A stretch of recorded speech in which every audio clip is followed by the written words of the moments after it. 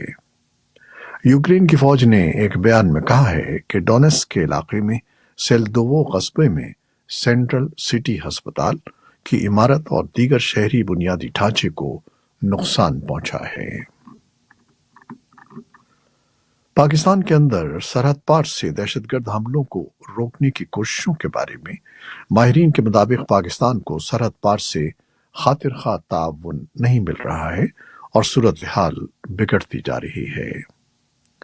پاکستان کے روزنامے ڈان کے مطابق بلوچستان کے نگراں وزیر اطلاعات جان اچکزئی نے کہا ہے کہ اگر افغانستان سے ہونے والی جنگجوؤں کی کارروائیاں بند نہ ہوئیں تو پھر پاکستان کو ان دہشت گردوں کی پناہ گاہوں تک جانا اور انہیں سبق سکھانا ہوگا۔ تاہم جب وائس آف امریکہ کے قمر عباس جعفری نے پیر کو ان سے رابطہ کیا تو جان اچکزئی نے کہا کہ وہ اس معاملے پر اس وقت کوئی تبصرہ نہیں کرنا چاہتے۔ ان کا کہنا تھا کہ یہ ایک انتہائی حساس معاملہ ہے اور اس وقت اس کے بارے میں مزید کچھ کہنا مناسب نہیں ہوگا۔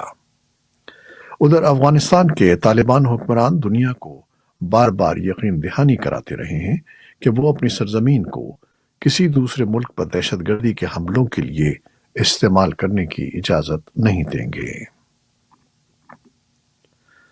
سائفر کیس میں پاکستان تحریک انصاف کے چیئرمین عمران خان کو اسلام آباد ہائی کورٹ سے بڑا ریلیف ملا ہے، جہاں عدالت نے عمران خان کی جیل ٹرائل اور جج تعیناتی کے خلاف انٹرا کورٹ اپیل پر محفوظ فیصلہ سناتے ہوئے جیل ٹرائل کالعدم قرار دے دیا، البتہ جج کی تعیناتی کے عمل کو درست قرار دیا ہے۔ اقوام متحدہ کے انڈر سیکرٹری جنرل برائے انسانی امور اور ہنگامی امداد کے کوآرڈینیٹر مارٹن گریفتھس کا کہنا ہے کہ ستمبر کے وسط سے اب تک 3 لاکھ سے زیادہ افغان پاکستان سے افغانستان واپس جا چکے ہیں۔ ان کا کہنا تھا کہ ہم انہیں امداد فراہم کرنے اور ان کی بنیادی انسانی ضروریات کو پورا کرنے کے لیے $10 ملین مختص کر رہے ہیں۔ عالمی ادارہ خوراک یا WFP کا کہنا ہے کہ اس تنظیم نے گزشتہ ہفتوں میں واپس آنے والے 2 لاکھ افغانوں کی مدد کی ہے اور اب واپس آنے والے 10 لاکھ افراد کے لیے $16 ملین امریکی کی ضرورت ہے۔ دریں اثنا امریکی ناظم الامور کیرن ڈیکر نے کہا کہ واپس آنے والوں کو ایک محفوظ پناہ گاہ کی ضرورت ہے اور وہ عزت اور تحفظ کے مستحق ہیں۔ 1 نومبر کی ڈیڈ لائن گزرنے کے بعد پاکستان میں غیر قانونی طور پر مقیم غیر ملکی شہریوں کے انخلاء کا سلسلہ جاری ہے۔ سرکاری اعداد و شمار کے مطابق تقریباً 4 لاکھ کے قریب افراد کو واپس ان کے ممالک بھیجا گیا ہے، جس میں زیادہ تر افغان باشندوں کی تعداد ہے۔ پاکستانی حکومت کی جانب سے اس اقدام کے بعد دیگر ممالک کے رہنے والے افراد میں بھی تشویش کی لہر دوڑ گئی ہے۔ ان میں یغور کمیونٹی سے تعلق رکھنے والے افراد بھی شامل ہیں۔ تفصیلی رپورٹ کے لیے ہمارے سوشل میڈیا پلیٹ فارمز پر آئیے۔ بھارت میں 10 روز قبل سرنگ میں پھنس جانے والے کارکنوں کو ابھی تک باہر نہیں نکالا جا سکا ہے۔ کھدائی کرنے والے 41 کارکن 12 نومبر کو ریاست اتراکھنڈ میں زیر تعمیر سرنگ سے کنکریٹ اور ملبہ ہٹا رہے تھے جب اس کا ایک حصہ منہدم ہو گیا اور وہ اس میں پھنس گئے، تاہم ماہرین انہیں نکالنے کی کوششوں میں مصروف ہیں۔ مشرقی برکینا فاسو میں ہفتے کے آخر میں ایک ہی وقت میں ہونے والے حملوں میں 15 افراد ہلاک ہو گئے ہیں، جن میں بیشتر عام شہری تھے۔